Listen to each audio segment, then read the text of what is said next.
Good afternoon, everyone, and thank you so much for joining today's webinar on supporting the school readiness of young children experiencing homelessness with ARP-HCY funds. We are so thrilled that you have chosen to tune in to this exciting topic and discussion today. For those of you who are new to SchoolHouse webinars, just a few housekeeping reminders and updates. Today's webinar will last 1 hour, just 1 hour today. And we ask that you type your questions into the Q&A box that you can access on your control panel. That's where we're going to look throughout to see what questions you have, and we'll do our best to get to them all towards the end of today's session. This session is being recorded. You will receive a link to the recording after today's webinar, and you can also access it on SchoolHouse Connections archived webinars page. You'll also receive a certificate of completion for attending today's webinar that will come to you automatically via email. And then we'll also encourage you to hop on over to the new SchoolHouse Connections Slack community after today's webinar, where we can continue the conversation and answer any questions that you might have. Our SHC staff will be monitoring, and we would love to keep this conversation going. So with that, if you are not familiar with SchoolHouse, I'll give you a quick intro. We're so glad you're here joining today's webinar. SchoolHouse Connection is a national nonprofit advocacy organization, and our mission is overcoming homelessness through education from prenatal through post-secondary. We work at this mission in a number of ways, including federal and state policy and advocacy, a great breadth of practical assistance to early childhood programs, K-12 school districts, institutions of higher education. And we always say the jewel in our crown is our network of young scholars who we are privileged to support with both financial assistance and case management support as they pursue their post-secondary journeys. You can find out more information on our website, schoolhouseconnection.org. And we send out a weekly e-newsletter where we share with you our latest and greatest resources, tools, and news and information. Before we turn to our guests for today's conversation, I wanted to just provide a brief overview of American Rescue Plan Homeless Children and Youth Funds, or ARP-HCY. Just as a reminder, the U.S. Department of Education released updated guidance last September of 2023, and that guidance does a few things. It asks states to expedite funding, including by modifying any administrative procedures that might be creating barriers to spending of funds. We are asking our network to circulate widely to your superintendents, your school business officers, and other administrators who might be involved in those spending decisions. And you can also access a 2-page overview of that guidance. It's on our website. It's also linked in these slides, which you will receive a copy of after today's session. So just to give you an overview of what that guidance does with regard to early childhood services, the U.S. Department of Education clarified that ARP-HCY funds can and should be used for early childhood activities and anything that can be used and considered as school readiness for young children experiencing homelessness. Those are children ages birth to 5 who are experiencing homelessness and who desperately need access to early childhood development programs and services. So I am thrilled today to be joined by Rebecca Beach of Cincinnati Public Schools and Lisa Martinez from the Hawaii Department of Education, who are going to share their stories with us of how they have been able to unlock these funds and use them for early childhood services in their areas and communities. And I'm going to pull our slides down so that we can all see each other's faces. And I have a few questions that I'm going to walk through with them. And then, like I said, we'd love to open it up to our participants for your questions. And so I'm going to start with you, Lisa. And I would love to know if you could tell us about Hawaii and how many students experiencing homelessness you've identified, and walk us through a little bit about how you do that identification. Hi, everyone. Thank you, Erin. So Hawaii is unique in the sense that we belong to one school district with 15 complex areas. We have 295 schools on 6 islands. 258 of those are public schools and 37 are charter schools. Our student population for school year 22-23 was right around 170,000, and 3,542 of those were identified as McKinney-Vento eligible. We also identified an additional 538 children age 0 to 5. So we identify students and younger siblings through a McKinney-Vento 1 form. We also identify students through outreach at shelters, on the beach, or other areas in the community and schools. Thank you so much for that. And Rebecca, will turn to you then. Same question. Tell us about Cincinnati Public Schools, how many students experiencing homelessness you've identified, and how you are able to do that identification.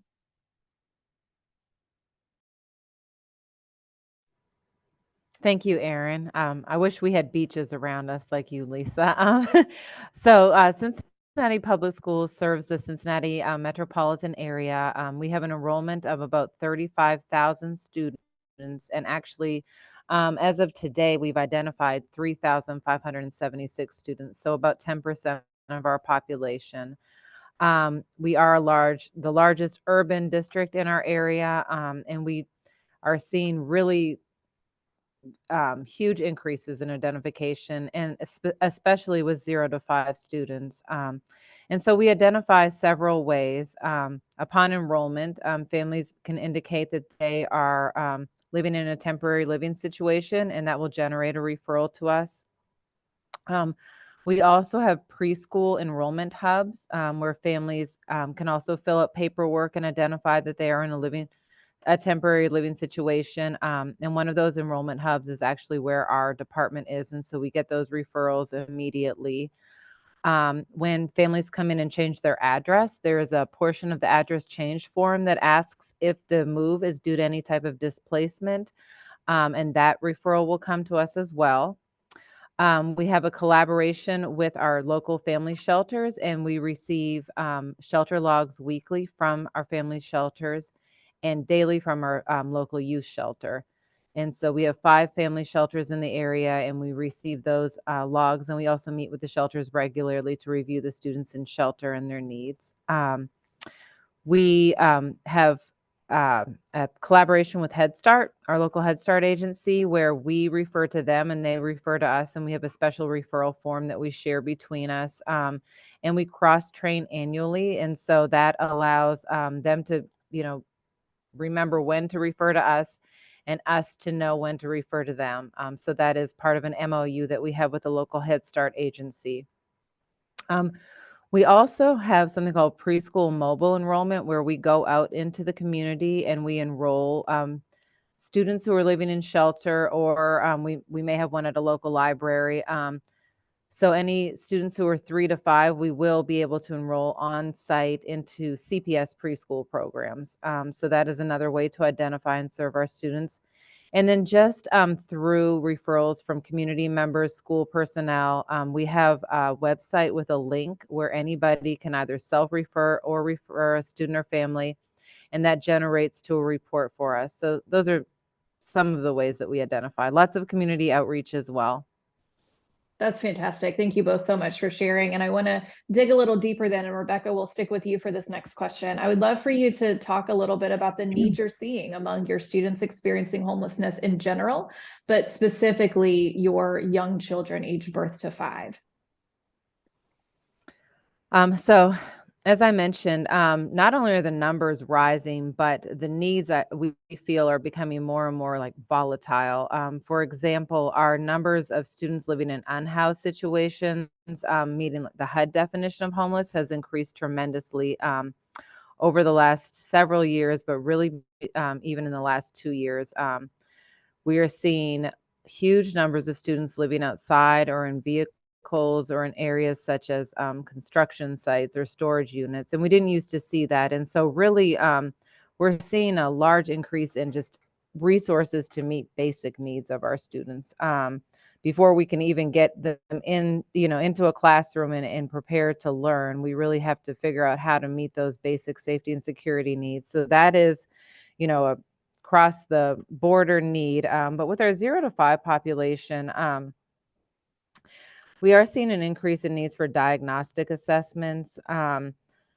We find barriers when we refer children to Head Start or childcare programs they may not have transportation available, and so there's a transportation barrier.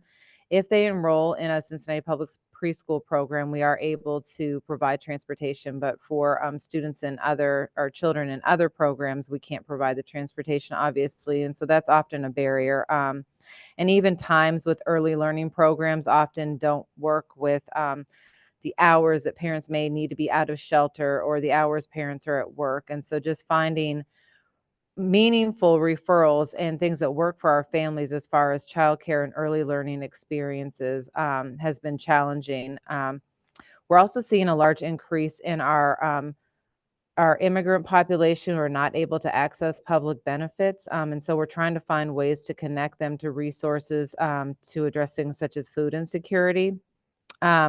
We do have a program called Order Ahead that's available to our 0 to 5 students, and that's where families can go online and order food, and the food is delivered to our office. And if they can get here, they can pick it up every 2 weeks, or we actually can deliver it to them. And it's almost like online grocery store shopping. It gives families autonomy in picking the foods that they would like. So that's been a really nice service that we've been able to provide. Another challenge is our students who have children of their own. So we have high school students who have babies who are not able to access childcare vouchers because our local Hamilton County Department of Jobs and Family Services does not recognize the, I guess, the plight of the unaccompanied youth. They consider the major parent, which is the high school student's parent, income and work schedule. And so when our students are not living with their parents, it becomes very challenging for them to access childcare vouchers and childcare programs. So those are some of the needs we're seeing. And then just, clothing, shoes, hygiene items, all of those services, we are able to provide in our resource center, but those are some of the things that we're seeing as increased needs. That's helpful. Thank you so much for sharing and describing that. And Lisa, I'll turn to you now for the same question. If you could talk to us about across Hawaii, the needs of your students experiencing homelessness in general, but particularly those birth to 5-year-olds.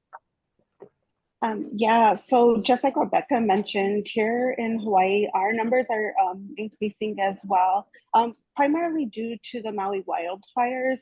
Our numbers have increased not only for our school-age children, but our birth to 5-year-olds. And what we are encountering here are a small number of the children that we encounter either an outreach or through our McKinney-Vento forms. They're not typically enrolled in any type of early childhood services.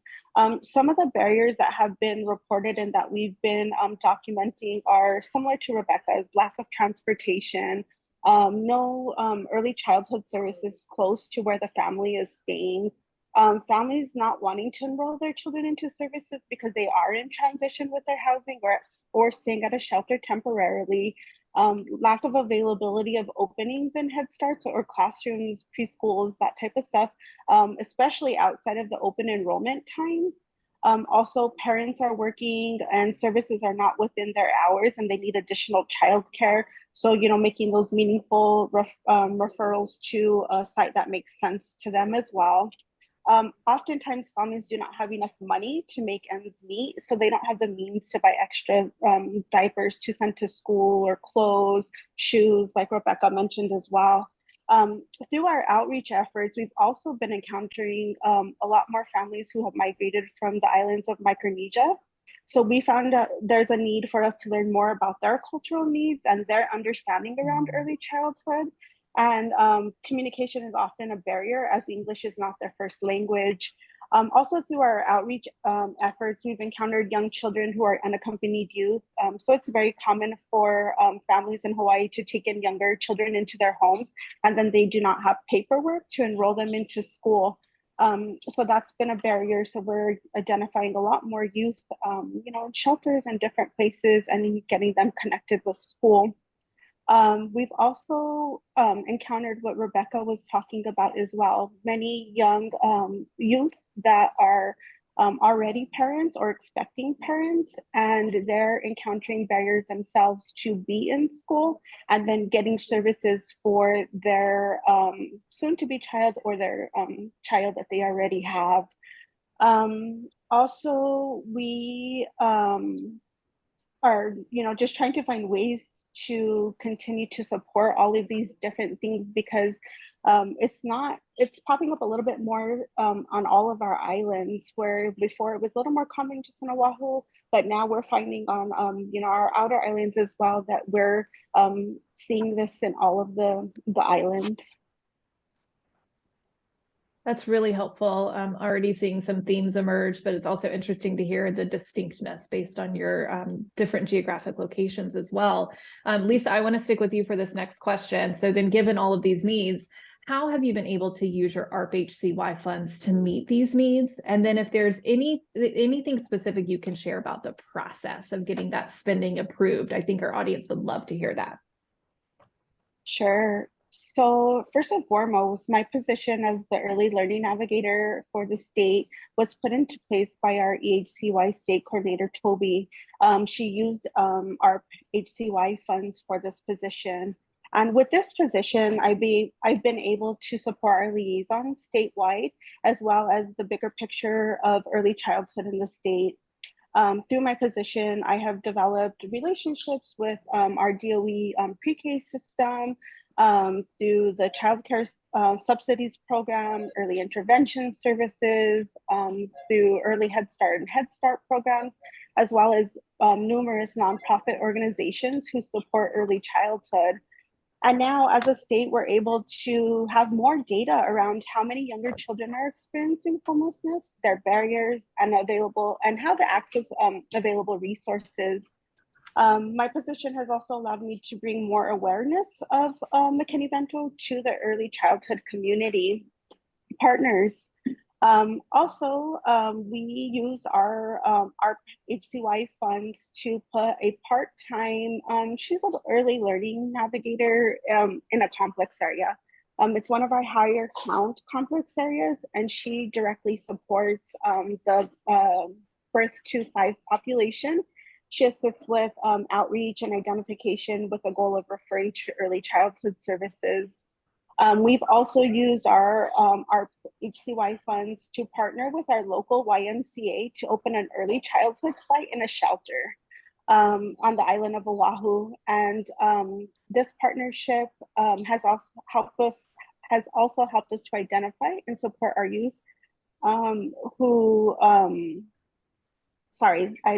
I just lost my train of thought. Let me go back. So we opened an early childhood site on the island of Oahu, and our goal is to open 2 more sites on Oahu and 1 in Maui. We also use our funds for a re-engagement navigator on our state team.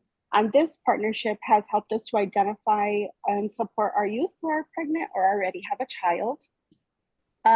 We're also actively hiring a co-fund navigator, and we will be using our ARP-HCY funds, and this will help to support the needs of our families who have migrated from the islands of Micronesia.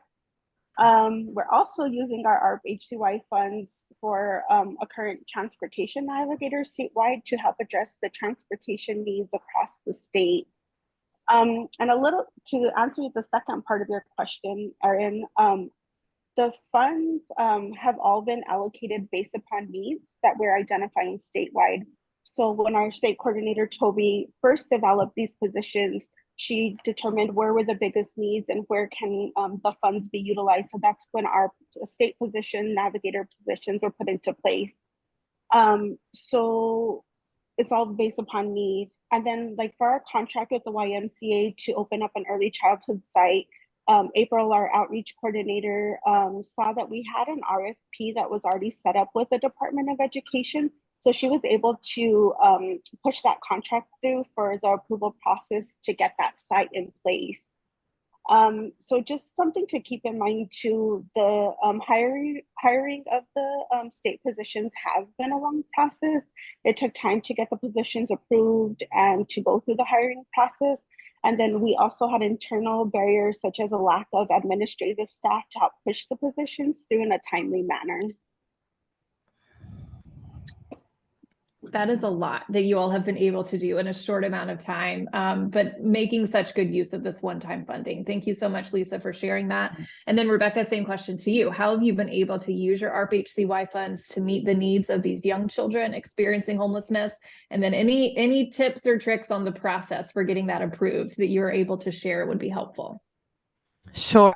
So I think probably the most effective thing we've been able to do is hire somebody through a contracted position who works specifically with our 0 to 5 population. It is our early learning coordinator, and she works with all of our community partners and our preschool hubs to identify and serve our students. And so that's been a great use of the funding. But some of the other things that we've done to really try to engage with this population of students in a meaningful way, we began a program called Kaleidoscope at our largest family shelter. And even though that program is at one shelter, all of the other shelters are invited to bring any children 0 to 5 to join the program. It is a weekly program where children engage with their parents in play and learn. And so it's a kindergarten readiness opportunity. Parents have to put their phone down when they come in the door, and they really learn how to engage with their children in a meaningful way and start preparing them for kindergarten. So I love that program. It's been well attended and well received by the parents. We got some great feedback from them, and just about the impact that it's made. We also have increased parent programming. So we have events where we will have an evening dedicated to early learning opportunities. So for example, in November, we had an early learning parent engagement event where we invited in partners such as our local Jobs and Family Services, Head Start, Preschool Promise, our Cincinnati preschool program, and just different agencies who serve children 0 to 5. And so parents were able to go to each table, learn about each program, and they had a little card that they got checked at each table, and then they got a gift card for attending. And so that was also well received. And I think a lot of parents connected to some meaningful resources during that event. And so we try to have more of these types of events. Another program that we have is our mobile wellness program. So we do now provide wellness screenings for all of our children 0 to 5. And so we partner with a mobile medical practice who actually goes out into the community, the schools and the shelters to provide wellness screenings for our children. And this can include preschool diagnostic screenings, vision screenings, hearing screenings, dental screenings, health checks, and mental health assessments. And so we use a variety of screeners for mental health, just depending on the age of the child. And then we connect those children to resources preceding the event based on, how it went for them. We are able to provide interim transportation for programming for programs that serve 0 to 5 students. And I think that we've really worked to build more meaningful connections within the community. And with that position of having the early learning coordinator, we've developed processes with agencies to be able to streamline referrals for things like Help Me Grow, Head Start, Preschool Promise, 4Cs for Children. Those are local agencies that serve that population of children. And we've also been able to really build upon some partnerships that we're involved with community partners. We have something called the Children and Youth Homeless Task Force, and different agencies serving 0 to 5 students are on that task force, and they meet just to talk about barriers and ways to address those barriers. And a hot topic is typically access to transportation to childcare for our parents. So we try to work to come up with resolutions to that. And sometimes we've been able to do things like build a list of child care providers who accept daycare vouchers and will provide transportation, as well as some of the Head Start funded child care centers that will do that as well. And so that's helpful when we are engaging parents and trying to connect them to early learning opportunities. And then as far as implementation, in the state of Ohio, we had to do a grant application just basically describing what we would like to do with our ARP funding. And this went through an approval process. And once approved, the funds came to our district and we were able to access them through the regular procurement process. I did contract that early learning position just because it does have an end date. And I think that was better received. I have gotten pushback on grant funded positions just because we know that they're not necessarily going to be long-term positions. I apologize. Bell is ringing in the background. So those are some of the things we've been able to do with the ARP funding. And one other thing, it's not specifically for 0 to 5 students, but does serve parents of 0 to 5 students. We have parent coaching. So we have a weekly social emotional group at our shelters. And so any parent can attend this. And parents were surveyed to kind of drive what topics were discussed and what their needs were. And so they participate in weekly social emotional groups and then also receive ongoing parent coaching through Beach Acres agencies serving parents within our community. And so that program's been fantastic, and we have been able to do that with the ARP funding. That's amazing. I feel like I always learn something new from both of you every time we talk about how you're serving your birth to 5-year-old. So thank you. I'm taking notes here. You can expect a follow-up email from me on some of these things. Rebecca, I would love to stay with you for this next question. I'm going to remind our audience that I have 2 more questions for Rebecca and Lisa, and encourage our audience members to submit any questions that you might have into our Q&A box. We're going to turn to that in just a few minutes, and so we hope to have a continuing conversation. Rebecca, for this next question, I would love for you to talk a little bit about, you've been able to do all these amazing things with ARP-HCY.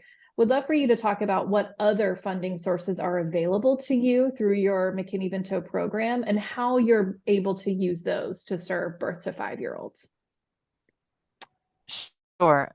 So we do receive we have received the federal McKinney-Vento grant as well as Title Homeless set-aside funding. And so we are able to use those funds to serve our 0 to 5 population. But in terms of sustainability beyond the ARP funding, we've really been trying to dig in and figure out ways to sustain some of these services and programs.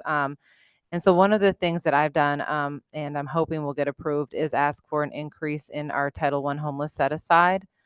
In addition, I have been looking at local grants. For example, our city has a grant that I'm applying for to actually, hopefully, continue with that contracted position, the early learning coordinator position. Another thing I failed to mention is we do provide emergency housing services to this population, and we are having an event that typically raises about $15,000, and it's a crosstown shootout all-star basketball game, and we have local sponsors who fund that, but we are typically able to raise about $15,000, and that will actually go into a fund specifically to continue providing emergency hotel stays for families who are living outside. And so really just trying to dig into what's in our community and engage our partners. I have been working on a performance report to be able to share, or an impact report, I guess you would call it, to share what we do with our partners so that they can see the impact that we have and hopefully want to engage in our mission and support us through donations and grants. And so those are some of the ways that I'm hoping to be able to sustain some of the programming that we have. I'd love to sustain our programs that we have for our 0 to 5 populations at our shelters, and this would be done through probably local grants. That's great to hear. Thank you for sharing that. And then Lisa, same question to you. What other funding sources are available to support young children experiencing homelessness, and how you've been able to utilize those? So in addition to our ARP-HCY funds, we do have state and Title I set-aside funds available. We have partnerships with a couple of different crowdfunding platforms such as Care Portal and Proposity, and they meet the needs of our families where our state or federal funds cannot be utilized. An example of that would be we had a family residing in one of our shelters, and they lost their baby. And with this crowdfunding site, we were able to meet the needs of the family and raise about $1,600 from donors to help this family with their funeral services. So that's an example, but there's many others that we've used this for, but specific to our birth to 5 population. We also have other organizations, such as Aloha United Way, who donate backpacks and store cards for our families to use. Within my position, we were able to develop a MOU with our local diaper bank, Aloha Diaper Bank, and we have one with Hawaii Diaper Bank. So we're able to meet the diaper needs of our families statewide. We also have various community organizations, even schools, who have hosted clothes and hygiene drives to give to the families that we serve. That is wonderful to hear. Thank you so much for sharing all of that. I'm going to stay with you, Lisa, for my last question, and then I see some additional questions coming into the Q&A box that we'll turn to in just a minute. So Lisa, last question from me to you. How are you thinking about the big word, sustainability, given everything you've been able to do with ARP-HCY funds? What's on your mind for sustaining these programs and services when that funding runs out? So yes, I have been thinking about this, and I have been talking with our state coordinator, and our state coordinator, Toby, has also been having her own conversations on how to sustain our positions, because we are funded through ARP-HCY funds. So she's going to utilize our Title I set-aside funds for our positions to keep them into place, because we have shown that there is a need for the additional positions that we put into place, because we have the data and we're seeing all the great work that can be done with these. So we're looking at that. Also, I've been talking with some local, having partnerships with some local funders who are already doing some early childhood stuff, because for me, implementing that early childhood site at a shelter is something that I want to sustain. So we don't want to just start it and then not see it to continue to follow through. So talking with those local organizations to see if they have any outside resources to maybe help fund these is another option that we're looking at. And again, just continuing the conversation about the importance and continuing to bring awareness around the need for our birth to 5 population is crucial. So I feel like if I continue to do that, then I'll continue to get the support needed around this work, and then have others believe in the need as well. Thank you so much, Lisa. I love that last point in particular about continuing to share the need. That is very powerful. And so Rebecca, same question to you. Given everything you've been able to accomplish using ARP-HCY funds for young children birth to 5, how are you thinking about sustainability? Erin, I apologize. I think I jumped ahead because I know I started speaking about it last question. But again, just really trying to continue to raise awareness, show our impact, and tap into local funding sources. I have requested and hope to get an increase in our Title I homeless set aside, and one of the positions that I would hope to continue in that funding source would be our early learning coordinator. And so I'm hoping for approval with that. And in doing so, just really tracking the data, showing the impact and the need. I actually looked today at our numbers, and we've identified 473 0 to 5-year-olds this school year so far, which is the highest number I ever can remember identifying. And we've also had a really good preschool enrollment rate. And so it shows that if we have somebody dedicated to this work, we can really connect our students to early learning opportunities and ensure that they're getting the services that they need. So I think continuing to raise awareness, continuing to show the impact of this position and of this work with 0 to 5-year-olds is critical to be able to engage local partners, stakeholders, and also talking to them about ways to possibly partner to apply for local grants. That's so helpful to hear. And I just want to make sure you all both see all the emoji reactions and accolades that are coming in through the chat as well for all the amazing work that you're doing.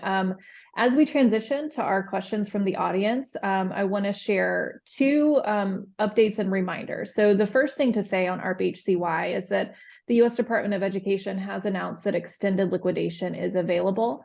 And what that would do is extend the liquidation deadline from January 30th, 2025 through potentially March 2026. We encourage you, if you are a liaison in particular, to check with your state education agency and your state coordinator, because each state will be different in terms of whether or how they will apply for that extended liquidation. And the caveat there is, because you've heard both of these amazing people share how staffing has made a difference, that extended liquidation does not apply to staffing. And so the other thing for me to share with you is that SchoolHouse Connection is continuing to advocate for Congress to move the obligation deadline, which would help with staffing that has been secured through ARP-HCY funds. In fact, our team is in Hill meetings all day today, and they continue to be advocating to move that obligation deadline.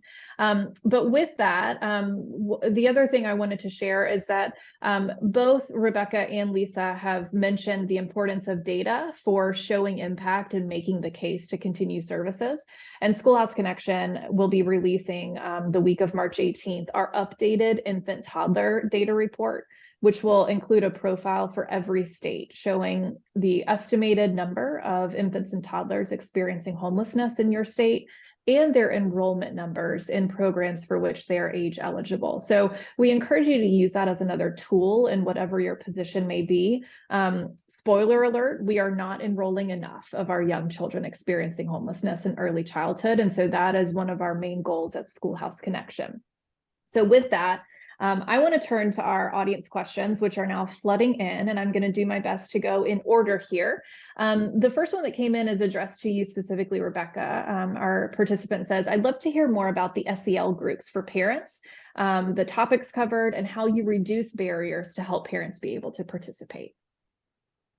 Sure. So we take the parent groups to the parents. So again, we do have 5 family shelters in the area. One has an average of about 150 families, 150 students at a time. And so we have a large population of parents at that shelter. And we were able to send out buses to the other shelters to bring parents from other shelters in.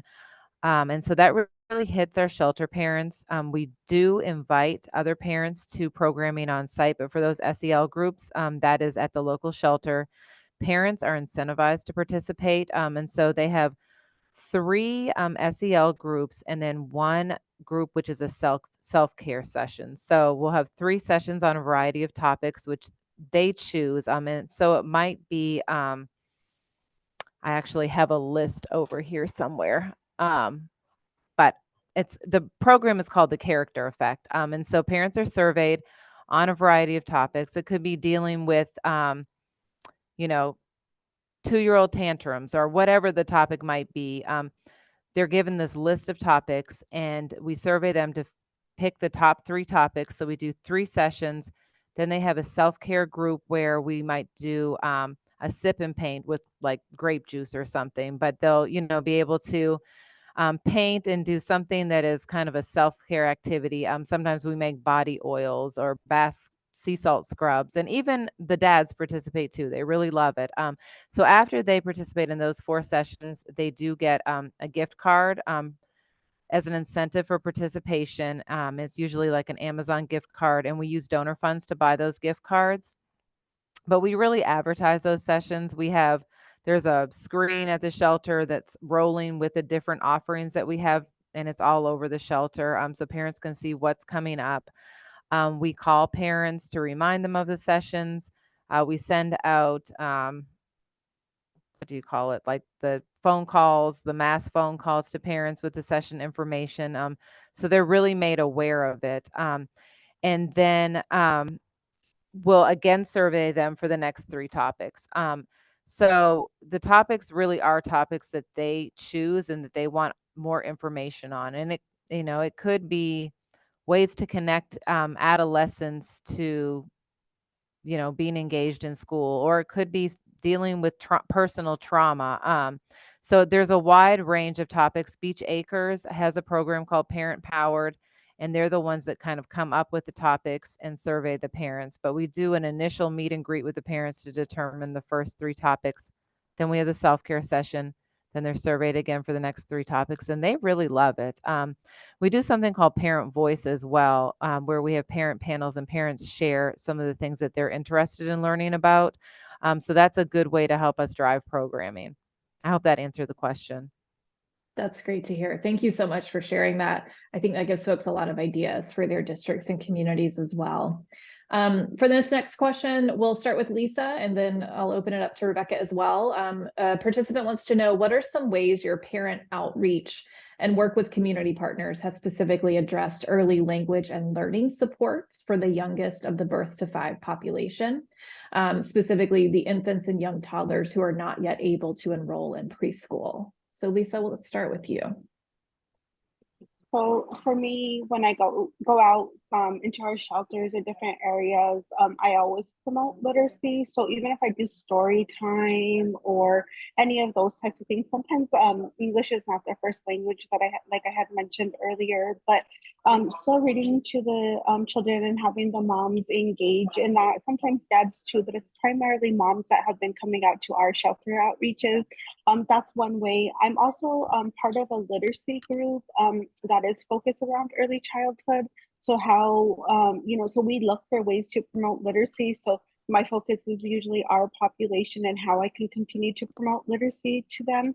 And then if I do see that maybe, language is not meeting milestones, with my own judgment, then I will send a referral to early intervention services, so then they can kind of take it a step further. So literacy is huge for me. I've done things like work with shelters to do book nooks. So I work with the Friends of the Library to get age appropriate books, and took them out to the shelter so they can have a little area for the kids to read. So just looking for ways and seeing the needs has been crucial for me to see how I can incorporate it into my own outreach with the families, but also on a bigger picture as well. That's super helpful. Thank you so much, Lisa, for sharing that. And then Rebecca, if you're ready, I would love to ask the same question of you. How are you able to use parent outreach when there might be a language or literacy barrier, particularly for infants and toddlers who are not eligible for preschool yet? I was sorry, I had jumped up because I was looking for this packet and I couldn't find it. Well, it's in the other room. I wanted to show it to you all. We partner with this program called Books Alive. And so we give packets to parents, and we have multiple or packets in multiple languages. And so in this little book bag, we call it a mobile library. Students receive a book, an art activity, and vocab words associated with the books. And so we teach parents how to engage their children in kind of this activity of reading a book, reviewing the vocab words, and making an art activity associated with the book.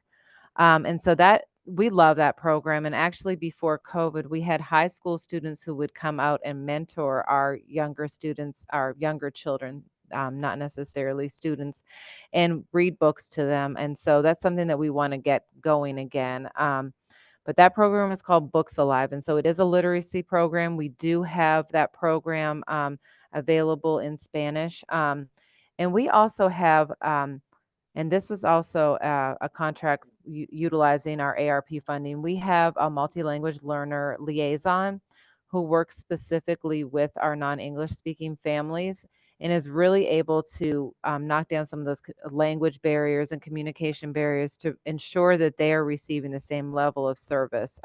That was something that, was really bothering me. We've identified almost 600 non-English speaking students this year. And it was very important to me that we were able to serve them with the same level of service. And so she's been great in reducing those barriers and connecting them to local programs where parents are able to access books. Some of our parents are not able to read. And so we've even connected parents to English as a second language class.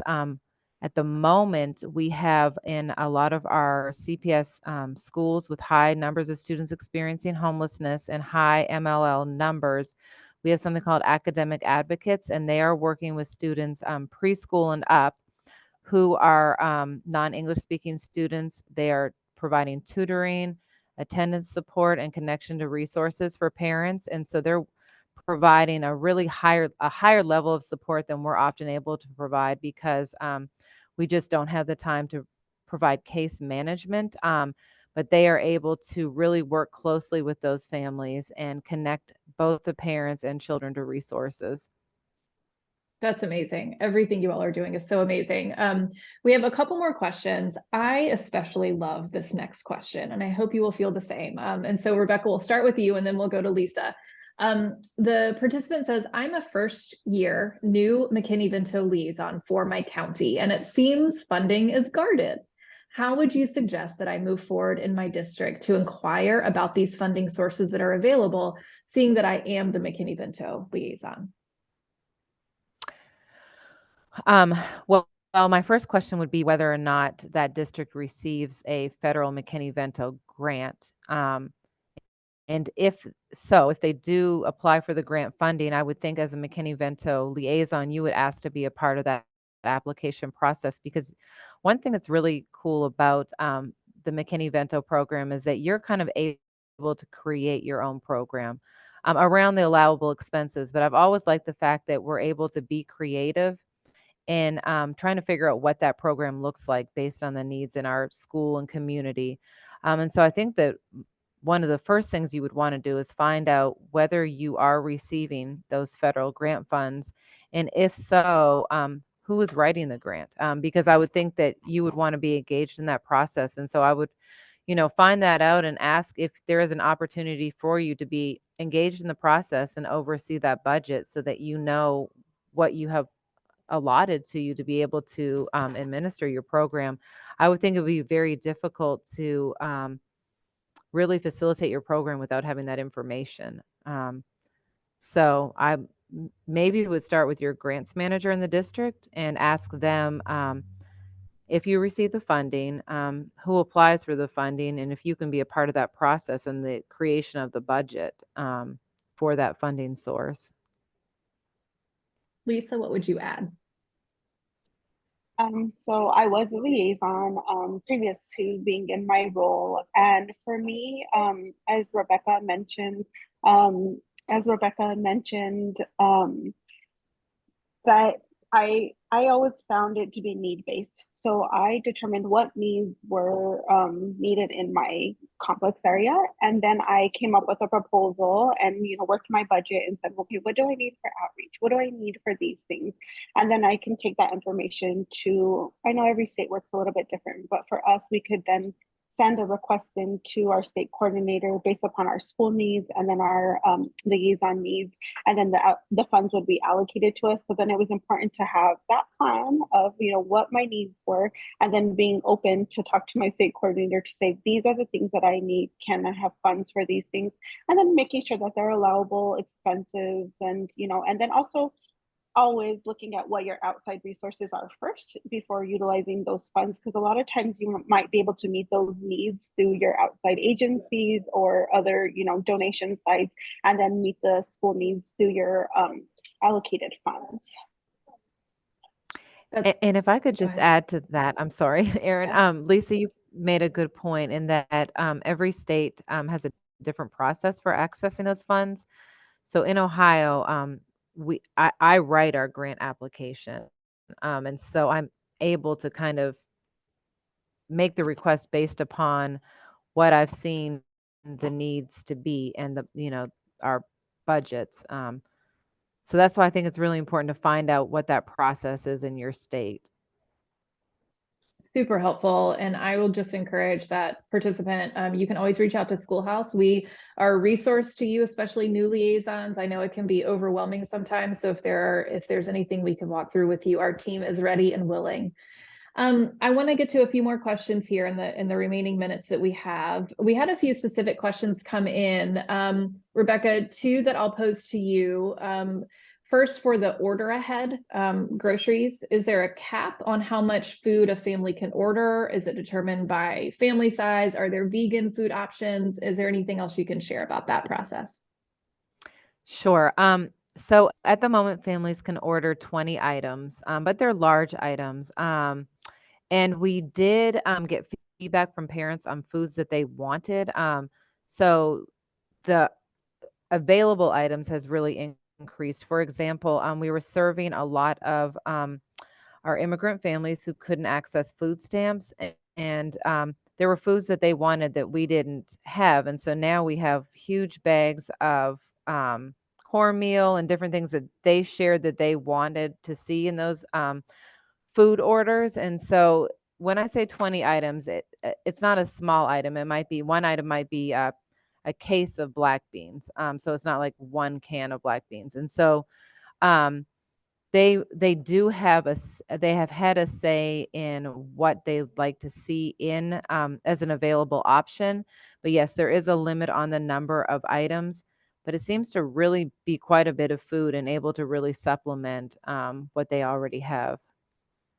That's helpful to know. And another program-specific question for you, Rebecca, that came in is, have you found providing Amazon gift cards to families experiencing homelessness creates any barriers? For example, are they able to access the internet to make purchases, or do they have somewhere to have the products sent? Sure, and that's a great question. So we give them an option of an Amazon gift card or a Kroger food gift card. Kroger is our local grocery store, so they really do have a choice.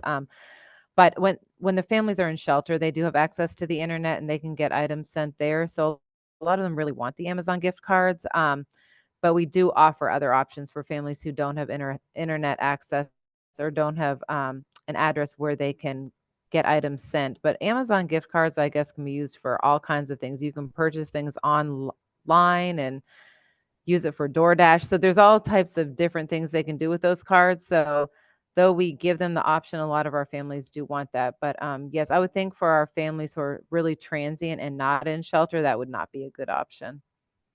But we do always have other options available. We have a whole array of gift cards.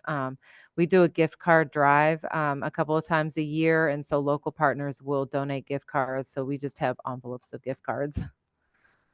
That's helpful to hear. Thank you so much. I'm going to close out our Q&A portion, but still encourage participants, if there are questions you want to share with Rebecca and Lisa, to please continue sharing them in the Q&A box, and we will make sure that they get to them. I want to share a few closing announcements and resources and reminders with our audience. There we go. My computer's being a little slow now. Just a reminder that Schoolhouse Connection does offer a scholarship to students who have experienced homelessness. You can find out more on our website, schoolhouseconnection.org/scholarship. And right now, you can be looking for students who would be pursuing their post-secondary education starting in 2025. We're trying to get ahead of the game to offer more supports while students are still in their high school years.